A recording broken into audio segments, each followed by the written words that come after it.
మహానాడు సుబ్బారావు గారికి, స్నేహమిత్రుడు comedy king Maruti Subrahmanyam గారికి, ఇచ్చేసిన పెద్దలు మా ఏబీవి గారు, నేను మా శిష్యుడు అనొచ్చు, మా రఘువీరు, పొల వెంకట్ గారు, సారీ పొల విక్రమ్ గారు, పెద్దలు కృష్ణయ్య గారు, ఇంకా మా రవి, ఇచ్చేసిన అందరికీ పేరు పేరున నా శుభాకాంక్షలు తెలియజేస్తూ, ఈ మహానాడు అనే పేపర్ గురించి, ఈ పేపర్ గురించి అసలు ఏదో ఒక ఈ పేపర్ మీరు పెట్టాలి అండి అని సుబ్రహ్మణ్యం గారితో ఇప్పుడు ఒక 7-8 నెలలుగా డిస్కషన్. ఎందుకంటే మామూలుగా ఏదన్నా పేపర్ చదువుతూ ఉంటే సీరియస్గా చదువుతాం, సీరియస్గానే పేపర్ పక్కన పెడతాం. కానీ ఈయన ఆ సూర్య అని అందులో కొన్ని ఆర్టికల్స్ ఆయన పెట్టినప్పుడు ఆ చదువుతూ ఉంటేనే చాలాసార్లు నవ్వు వచ్చేది. అలా నవ్వుకుంటేనే ఆయనకి ఫోన్ చేసి, ఇదేం కామెడీ అండి, జంజాల్ గారి కామెడీ లాగా చాలా సున్నితంగా ఆయన్ని పొగిడారా తిట్టారా అర్థం కాకుండా, జనరల్గా నా స్టైల్ కూడా కొంచెం అలాగే ఉంటుంది. అంటే నేను రాతగాన్ని కాదు, ఓన్లీ మాటగానే. కానీ ఆయన శైలి అంటే నాకు అమిత ఇష్టం. అలా మేము మాట్లాడుకుంటూ, ఇందాక ఎవరు అన్నారు 12 దాకా కూడా ఫోన్ చేస్తూ ఉంటాడు ఈయనని. 12 దాకా ఆయన చేయడండి, 12కే చేస్తాడు ఆయన, దానికి ముందు చేయడు. నాకు కూడా అంత తొందరగా పడుకునే అలవాటు లేదు కాబట్టి అప్పుడు ఆయన చెప్పినవన్నీ పలానా చూసారా అంటే జనరల్గా మిస్ గాను. ఒకసారి ఆయన చెప్పిన తర్వాత ఇమీడియట్గా చదివే నవ్వుకుని నేను పడుకుంటా.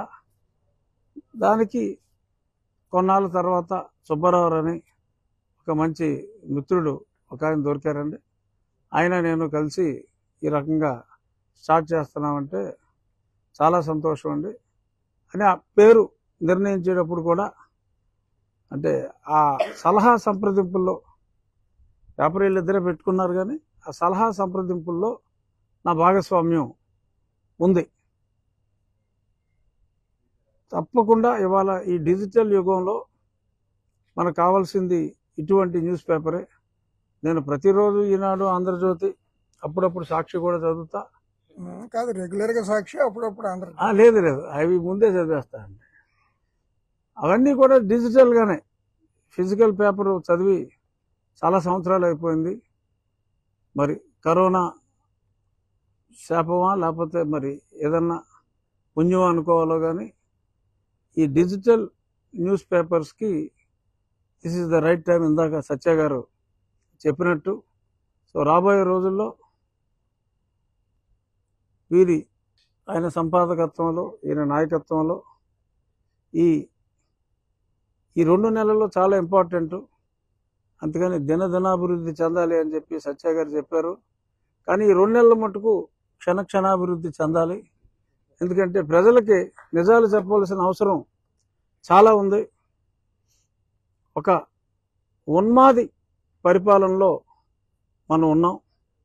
ఇవాళ సాక్షాత్తు అతని చెల్లెలే, వాళ్ళ సొంత బాబాయ్ కూతురే హంతకులు పాలకులుగా ఉండకూడదు అని చెప్పి చాలా స్పష్టంగా తను చెప్పింది. సో ఇటువంటి పార్టీని చాలా స్పష్టంగా పేరుతో సహా, మొన్నటిదాకా నేనున్న పార్టీయే, సత్య గారు చొరకేశారు, ఇంకా కొనసాగుతున్నా అన్నారు. కానీ కొనసాగవలసిన పరిస్థితి ఉంది కాబట్టి ఇంకొద్ది రోజులు కొనసాగుతూనే, అంటే పార్లమెంటు సభ్యుడిగా ముందు దరిద్రాన్ని వదిలించుకున్నాం కాబట్టి ఇది అంత అర్జెంటుగా వదిలేయాల్సిన పని లేదు. కొన్ని అవసరాలు ఉన్నాయి కాబట్టి.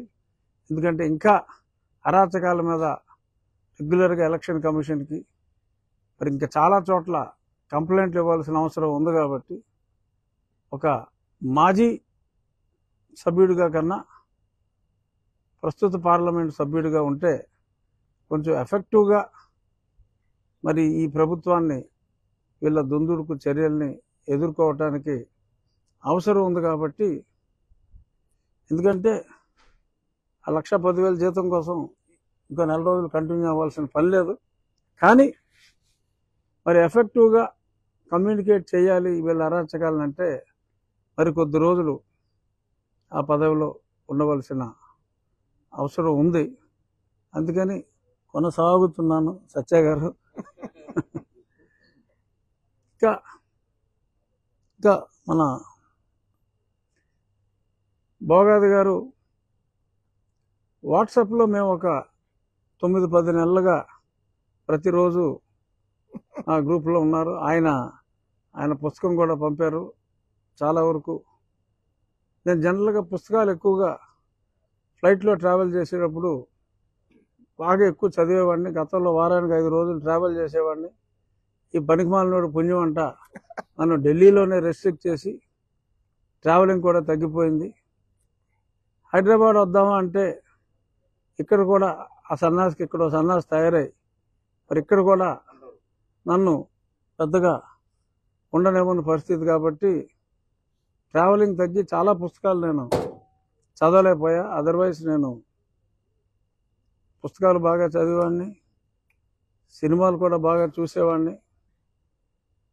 ఎందుకంటే నా సినిమా పిచ్చి రచ్చబండ చూసే వాళ్ళకి చాలా స్పష్టంగా అర్థమవుతుంది. నా రచ్చబండ కూడా ఎన్నోసార్లు సుబ్బు గారు నేను ఏమంటే ఇవాళ ఈ పాయింట్ టచ్ చేయండి అని చెప్పి అందులో ఉన్న ఆ కామెడీని కూడా ఆయన నాకు ఎన్నోసార్లు చెప్పటం, వారు చెప్పిన అంశాన్నే నేను ఎన్నోసార్లు నేను రచ్చబండలో ప్రస్తావించడం కూడా ఎన్నోసార్లు. ఎందుకంటే ఇది ఆల్మోస్ట్ వచ్చే నెలకి 4 సంవత్సరాలు కంప్లీట్ అవుతుంది. సో 4 సంవత్సరాలుగా కొనసాగుతుంది. మరి 1 సంవత్సరంన్నర ఇందాక ఏం చెప్పినట్టు ఒక శైలిలో అంటే బీసీ ఏసీ లాగా బిఫోర్ కొట్టుడు ఆఫ్టర్ కొట్టుడు. సో ఆఫ్టర్ కొట్టుడు ఇంకా వాళ్ళు చేసిన హింసకి అంటే మనసులో మ్యూటు బూతు, వాళ్ళు చేసిన హింసకి ఈ డాష్కి ఇంకా ప్రతిరోజు వెయ్యాలరా, నిజాలు ఇంకా తీవ్రంగా చెప్పాలి. ఎందుకంటే ఆడు సాక్షి పేపర్లో రాసుకున్నాడు, ఇంకా మాట్లాడటానికి లేదు, ఇంక వీడు మాట్లాడడు, ఇంక వీడు మాట్లాడలేడు అని రకరకాలుగా ఆ పేపర్లో రాసి, ఇంకా స్టార్టింగ్లో అయితే నన్ను చాలామంది ఈ అమెరికా నుంచి మిడ్ నైట్ కాల్స్ అవన్నీ కూడా చాలా ఎక్కువగా వచ్చాయి. ఒక 2 సంవత్సరాలుగా తగ్గాయి. మళ్ళీ ఇప్పుడు ఇది ఎవరన్నా లైవ్లో చూస్తే మళ్ళీ రాత్రికి ఎవరన్నా ఒకళ్ళిద్దరు చేస్తే వాళ్ళు మొదలెడతారేమో, అయినా ఇబ్బంది ఏమీ లేదు. ఆ రోజు నుంచి అంటే అసలు వీడు అన్నందుకు మన్నించండి కానీ అనాల్సిన పరిస్థితి. ఎంపీనే ఇంత దారుణంగా కొట్టాడు అంటే అతని మోటివ్ ఏమై ఉంటుంది? 2, 1 నన్ను కొట్టాలన్న అతని కసి, నేను అమ్మో బాబో అని చెప్పి తప్పదు కదా. ఎంత ధైర్యంగా ఉన్నా నా పుట్టినరోజే నా చనిపోయిన రోజు అని చెప్పి మళ్ళీ అక్కడ కూడా చిన్న కామెడీ, ఆ ఏడుపులో కూడా ఒరే నీకు పుట్టినరోజు చచ్చిపోయిన రోజు ఒకటే అయిందిరా అని. నిజంగా ప్రామిస్గా చెప్తున్నా.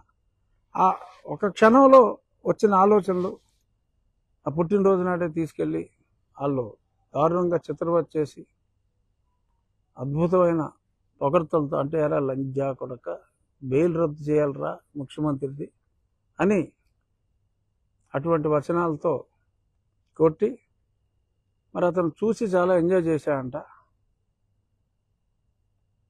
సరే తనులు తిన్నాం, భగవంతుడి దయ వలన ఇంకొందరి దయ వలన, సత్య గారికి తెలుసు ఎవరి దయో, అందరి దయ వలన నేను ఒక 18 గంటల్లో ఆ జైలు నుంచి బయటపడగలిగా. ఆ తర్వాత వేగం ఇంకొంచెం పెంచాను. వేగం పెంచడం అంటే నిజాలు చెప్పటమే.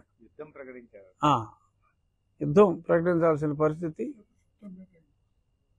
ఎంపీనే కొట్టారంటే మామూలు వాళ్ళు కూడా భయపడిపోయేలాగా ఒక రకమైన భయానక వాతావరణాన్ని మన సినిమాల్లో చూస్తాం. సేమ్ అదే మోడల్. ఆ విలన్ దగ్గరికి కూడా మాట్లాడడానికి వస్తే ఆడేదో జారి తీసి పక్కన ఉన్న తలకాయ బదులు కొట్టేస్తాడు, లేపేండ్రా అంటాడు. ఆ వచ్చినోడు భయపడిపోతాడు. అలాగా ఒక ఎంపీనే కొట్టేస్తే ఇంకా సామాన్యుడి పరిస్థితి ఏంటని. అసలు అరాచకాలు ఏ లెవెల్ అంటే, ఊర్లో ఎవడన్నా నా ఫ్లెక్సీ కడితే ఆడి మీద కేసులు కట్టి జైల్లో పెట్టేయటం. నేను మోడీ గారి సభ ఉందని ఉన్న ఆహ్వానాన్ని కూడా అతను తీయించేస్తే, మరి ఐఏఎస్ ఆఫీసర్ నాకు ముందు ఒక ఆహ్వానం పంపిందని ఐఏఎస్ ఆఫీసర్ కూడా కొన్ని చెప్పుకోలేని శిక్షలు విధించారని కూడా నాకు తెలిసింది. ఐఏఎస్ వ్యవస్థ ఈ పనికిమాలినోడి పాలనలో వాళ్ళకు కూడా దండనలు, అంటే నన్ను కొట్టినట్టు కొట్టలేదు కానీ చాలా సిగ్గుపడే రీతిలో దండించినట్టుగా తెలిస్తే, మరి నేను సెక్రటరీ పర్సనల్ ఢిల్లీలో కంప్లైంట్ ఇవ్వటం కూడా జరిగింది. సరే, వారి చర్యలు అయితే పెద్దగా లేవు కానీ దానికి కొన్ని కారణాలు ఉన్నాయి. సో ఇటువంటి అరాచక ప్రభుత్వాన్ని ప్రజా సంక్షేమం కోసం దించవలసిన అవసరం ఎంతైనా ఉంది. భారతీయ జనతా పార్టీలో ఎంతోమంది సైలెంట్గా ఉన్న సత్యకుమార్ గారు మటుకు సమయం కుదిరినప్పుడల్లా, ఆయన ఎప్పుడు ఆంధ్రాకు వచ్చినా ఆయన గళాన్ని గన్నులాగా వాడుతూ, అవును, ఈజ్ ద ఓన్లీ పర్సన్ ఆ పార్టీలో, only person. That is true. ఆయన ఎప్పుడు కూడా నిత్యం ఆయనది కూడా, అంటే సుబ్రహ్మణ్యం గారు అంత కామెడీ ఉండదు కానీ సత్య గారి దాంట్లో కూడా చిన్న అబ్జర్వ్ చేస్తే చిన్న పన్ను ఉంటుంది, పంచ్ అయితే గట్టిగా ఉంటుంది. ఇందాక అన్నారు ఏంటో చివరిలో ప్రతిదీ మోడీ గారి గురించి మాట్లాడతామని. ఆయనలాగా నాకు మోడీ పిచ్చి ఉంది. పార్లమెంట్లో నేను ఒక 65-70 సార్లు మాట్లాడుంటా. ఆవు వ్యాసంలాగా ఏ సబ్జెక్టు మాట్లాడినా నా ప్రతి పార్లమెంటు సమావేశంలో చివరిలో మోడీ గారి ప్రసక్తి ఉంటుంది. ఆయనంటే నిజంగా నాకు వ్యక్తిగతంగా నాకెంతో అభిమానం. అరుదుగా కలుస్తాం అలాంటి గొప్ప వ్యక్తుల్ని.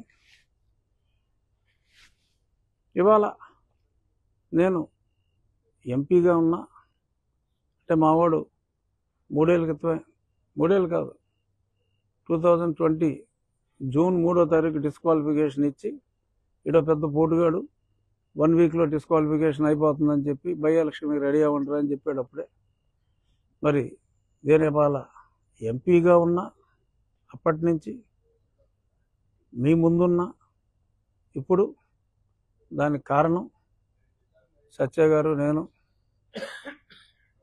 మాట్లాడే వ్యక్తే అని చెప్పి నేను మనస్ఫూర్తిగా తెలియజేస్తున్నా. ఇది నా హృదయంలోంచి వచ్చిన మాట. రాజకీయ నాయకులు జనరల్గా నిజం చెప్పరంటారు, ఇది మటుకు పచ్చి నిజం. అవును, ఆయనకి చెప్పాను పెద్దానికి. నేను నా సోది రోజు చెప్పేదే. సో ఒకటే ఫైనల్ రిక్వెస్ట్, మనందరం ప్రజాస్వామ్యవాదులందరం, ఎంతో గొప్ప గొప్ప వాళ్ళందరం రాశి కన్నా వాసి ముఖ్యం. డబ్బులు ఇచ్చి బిర్యానీలు ఇచ్చి ఎంతమందిని తీసుకొచ్చామన్నది ముఖ్యం కాదు, క్వాలిటీ ముఖ్యం. క్వాలిటీ ఉన్న మనుషులందరం ఇక్కడ ఉన్నాం. ఈ అరాచకాన్ని అరికట్టడంలో పార్టీలకు అతీతంగా మనం అందరం తలో చెయ్యి వేసి ప్రజల్ని రక్షించాలి. దానికి మనం అందరం ముందుకు వెళ్ళటానికి ఇవాళ మన చేతిలో ఉన్న అస్త్రాలతో పాటు మహానాడు అనే కొత్త అస్త్రం కూడా తోడైంది. ఇప్పుడు తోడైంది. సో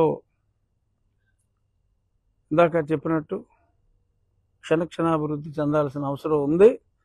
డెఫినెట్గా మారుతి సుబ్రహ్మణ్యం గారు తన కళానికి మరింత పదును పెట్టి అవసరమైతే 12:30 కాదు 2:30 దాకా కూడా అందరినీ హింసించి అద్భుతంగా మీ కథనాలు రావాలి, ఆలోచింపజేయాలి.